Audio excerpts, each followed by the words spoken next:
प्रचार की मियाद खत्म होते ही संघ की शरण में बीजेपी। संघ मुख्यालय पर बीजेपी अध्यक्ष राजनाथ सिंह और संघ नेताओं से मुलाकात हुई। 2 घंटे तक चली संघ प्रमुख और बीजेपी अध्यक्ष राजनाथ सिंह के बीच चर्चा। चुनाव के बाद की रणनीति पर हुई चर्चा। सुरेश सोनी और भैयाजी जोशी से हुई राजनाथ सिंह की मुलाकात। संघ प्रमुख मोहन भागवत नहीं हुए मुलाकात में शामिल।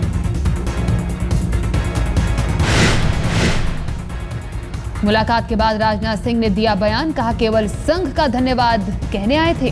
संघ कार्यालय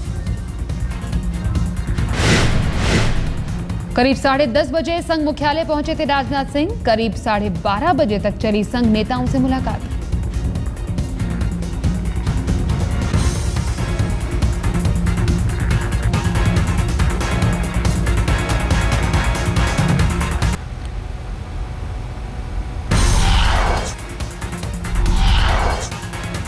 मुलाकात के बाद संघ नेता दत्तात्रेय का बयान। केवल प्रचार के अनुभव और देश के राजनीतिक वातावरण पर हुई बात।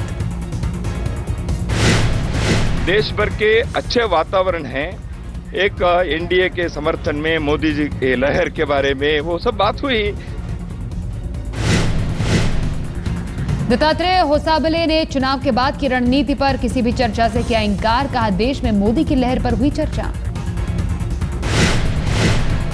संघ से बीजेपी नेताओं की मुलाकात पर कांग्रेस का आभार। कहा, संघ के इशारे पर राजनीति करती है BJP. And now today, to crown it all as the campaign ends, they have seen genuine support, grassroots support in Varanasi for Mr. Rahul Gandhi. Not hired support, not transported support. और इसीलिए जाहिर है कि BJP इस वक्त एक बौखलाहट और एक घबराहट की पार्टी बन गई है। बीजेपी वो पार्टी है जिसको अपने सभी गुब्बारे फूटते हुए दिख रहे हैं दिन प्रतिदिन, हर मिनट। बीजेपी ये देख रही है कि जो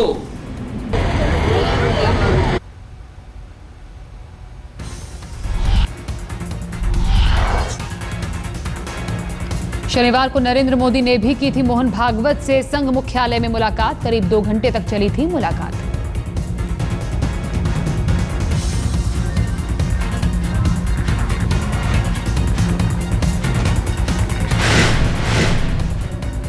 मुलाकात में राजनाथ और संघ प्रमुख भागवत के अलावा भैयाजी जोशी और सुरेश सोनी भी हुए थे मुलाकात में शामिल। सूत्रों के मुताबिक देर रात तक चली मुलाकात में चुनाव के बाद की रणनीति पर हुई थी चर्चा।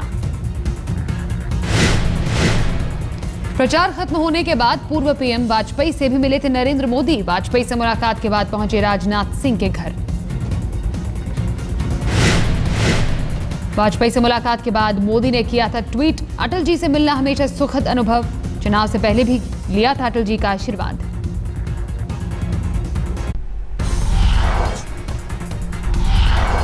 प्रचार के बाद मोदी ने लिखा ब्लॉग, बताया अद्भुत था चुनाव प्रचार का अनुभव। मोदी ने ब्लॉग में किया दावा, देश भर में 3 लाख किलोमीटर से ज्यादा की यात्रा की। मोदी ने लिखा, पूरे देश में किए 5800 से ज्यादा रैली और कार्यक्रम, हर हिस्से तक पहुंचने की कोशिश। ब्लॉग में मोदी ने किया 3D रैली और चाय चर्चा का जिक्र। बताया, चाय चर्चा के दौरान देश के 4000 स्थानों से जुड़े। मोदी के मुताबिक 12 राउंड की 3D रैली के दौरान वो देश में 1350 स्थानों से जुड़े। मोदी ने मां वैष्णो देवी का दर्शन कर की थी चुनाव अभियान की शुरुआत। 26 मार्च को वैष्णो देवी का दर्शन करने पहुंचे थे मोदी। मोदी ने लिखा, साल 2014 के चुनाव प्रचार के दौरान की 440 रैली। 10 मार्च को यूपी के बलिया में किया आखिरी चुनावी सभा। कल होगा आखिरी और 9वें चरण का मतदान। 3 राज्यों की 41 सीटों पर कल डाले जाएंगे वोट। आखिरी चरण में यूपी की 18, पश्चिम बंगाल की 17 और बिहार की 6 सीटों पर होगी वोटिंग। दांव पर कई दिग्गजों की किस्मत। कल वाराणसी में भी डाले जाएंगे वोट। बीजेपी के पीएम उम्मीदवार नरेंद्र मोदी, केजरीवाल और कांग्रेस के अजय राय के बीच है मुकाबला।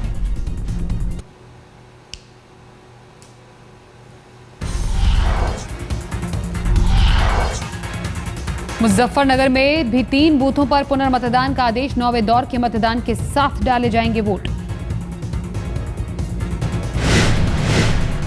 मुजफ्फरनगर के बहलोलपुर, रसूलपुर, जटान और नूनाखेड़ा गांव में कल डाल जाएंगी वोट। फिरोजाबाद में 7 पोलिंग बूथों पर कल दोबारा होगी वोटिंग। बीजेपी ने की थी बूथ कैप्चरिंग की शिकायत। 24 अप्रैल को हुआ था फिरोजाबाद में मतदान। जसराना विधानसभा के 3 और सिरसागंज के 4 बूथों पर दोबारा होगी वोटिंग। चुनाव आयोग ने जिला प्रशासन को फैक्स के जरिए भेजा आदेश। कल आखिरी दौर के चुनाव के साथ होगी रीपोलिंग।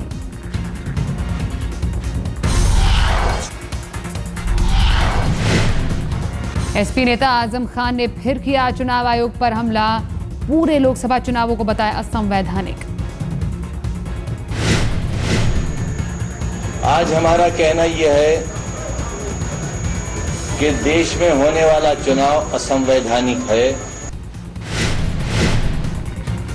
आजम खान ने खुद के भाषण पर लगी पाबंदी पर एक बार फिर किया जिक्र। कहा, आयोग बताए अमित शाह पर लगी पाबंदी किस आधार पर हटाई गई।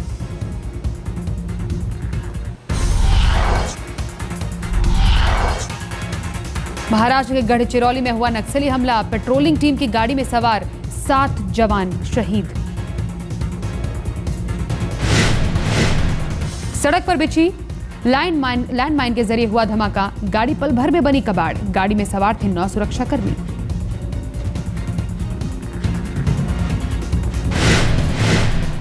हमले में 7 सुरक्षाकर्मी हुए शहीद। इलाज के 2 जवानों को नागपुर के अस्पताल में कराया गया भर्ती। घायल दोनों जवानों की हालत बेहद नाजुक। सुबह करीब 10 बजे हुआ था हमला। गढ़चिरौली के चबोरसी में हुआ हमला। निशाना बनाए जवान C-60 कमांडो दस्ते के थे सदस्य।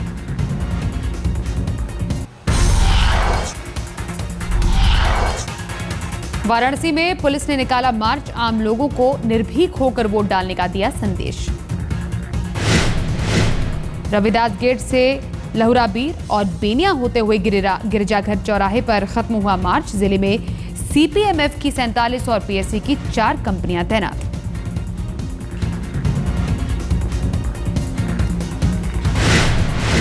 आज हम पूरे नगर क्षेत्र ये फ्लैग मार्च निकालेंगे, जिससे कि जनता को ये संदेश देंगे कि पूरी तरह से हम लोग तैयार हैं। हमारी अर्ध पैरा मिलिट्री फोर्स जो सेंटर से आई हुई है और जो हमारी स्टेट की फोर्स है, सारी फोर्स बिल्कुल सकुशल, शांतिपूर्ण और निष्पक्ष चुनाव कराने के लिए उनके साथ में है।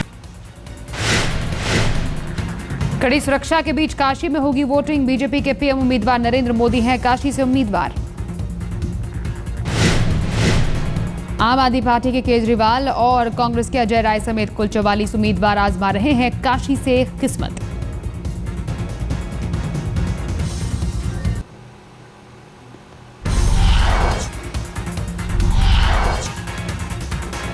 काशी के सिगरा में बीजेपी के चुनाव कार्यालय में पड़ा छापा। बेहिसाब प्रचार सामग्री को लेकर पड़ा छापा। सिगरा में बीजेपी के दफ्तर पर पड़े छापे का बीजेपी कार्यकर्ताओं ने किया जमकर विरोध।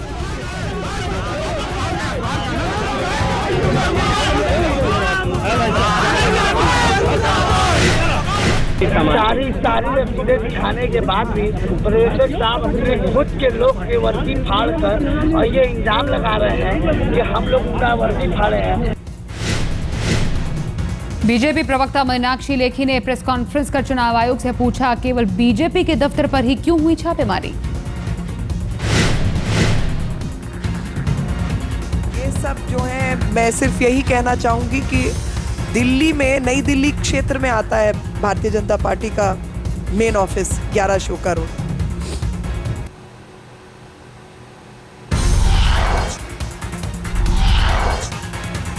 आज रात 9:30 बजे से कल सुबह 4 बजे तक रेलवे रिजर्वेशन हो सकती है मुश्किल। नॉर्दर्न रेलवे करेगा सिस्टम का अपग्रेडेशन। कुछ घंटों के लिए बंद हो जाएगा रेलवे का सर्वर। ना कंप्यूटराइज्ड रिजर्वेशन हो पाएगा, ना हेल्पलाइन से मिल पाएगी कोई जानकारी। गोरखपुर की सड़कों पर होमगार्ड्स ने किया प्रदर्शन। चुनाव के दौरान अमेठी में तैनाती का भुगतान न मिलने का विरोध।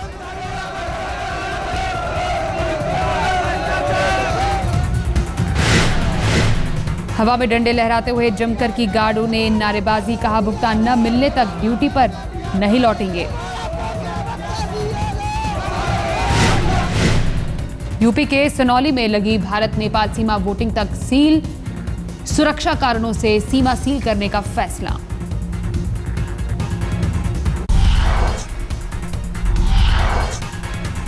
मुंबई में दिन दहाड़े 6 करोड़ के हीरे लूटे, पुलिस को गाड़ी के ड्राइवर पर शक।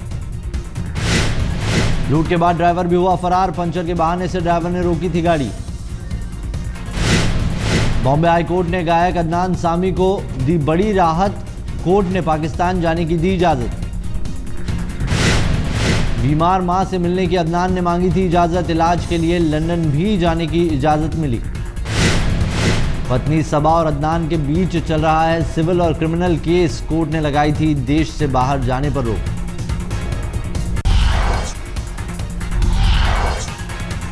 सिलीगुड़ी में चिटफंड निवेशकों ने निकाली रैली, ममता बनर्जी से की जांच में सहयोग की मांग। शारदा चिटफंड घोटाले में फंसा है निवेशकों का सैकड़ों करोड़ों रुपया, सुप्रीम कोर्ट ने सीबीआई को सौंपी है जांच। टीएमसी के कुछ नेता भी हैं घोटाले में आरोपी, रैली निकालकर ममता बनर्जी से घोटाले की निष्पक्ष जांच में सहयोग की अपील।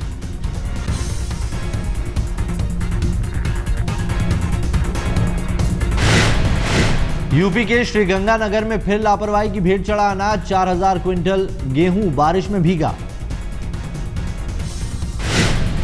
एफसीआई ने समय पर मंडी से नहीं उठवाया था गेहूं, लापरवाही के चलते बरसात में भीगा अनाज।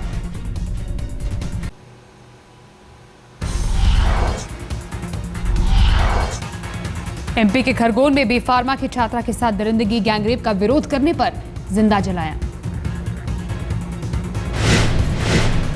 95% जलने के बाद इंदौर के निजी अस्पताल में छात्रा की मौत, मरने से पहले पुलिस को दिया बयान।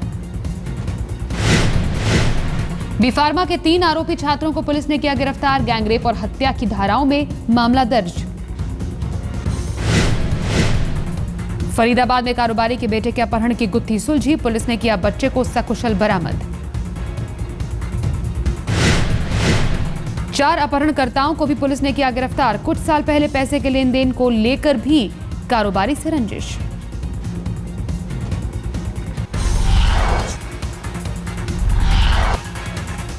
आईपीएल सीजन 7 में आज पंजाब का मुकाबला कोलकाता से, कटक में खेला जा रहा है मुकाबला। कोलकाता ने टॉस जीतकर पहले गेंदबाजी करने का किया फैसला, पंजाब की मजबूत शुरुआत, सहवाग की आतिशी पारी की बदौलत पंजाब मजबूत स्कोर की ओर। आज बेंगलुरु में रॉयल चैलेंजर्स से भिड़ेगी राजस्थान रॉयल्स, शाम 8 बजे शुरू होगा मुकाबला। पॉइंट्स टेबल में छठे पायदान पर है बेंगलुरु की टीम, घर में खेले जा रहे मुकाबले से टीम कोहली को बड़ी आस।